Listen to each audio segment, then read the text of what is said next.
Tulad mo, gusto ko din umangat sa buhay.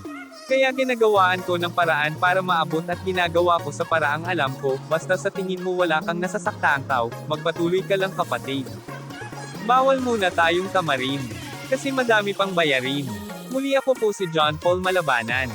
O nakilala bilang simpleng pintor dito sa social media platform, na nag-iiwan ng salitang tulad ng kape may sarili din akong timpla, magkakaiba man tayo ng kwento ang mahalaga, iisa lang ang ating nais, yun ay ang guminhawa sa buhay. Maraming salamat sa panunood. God bless you all.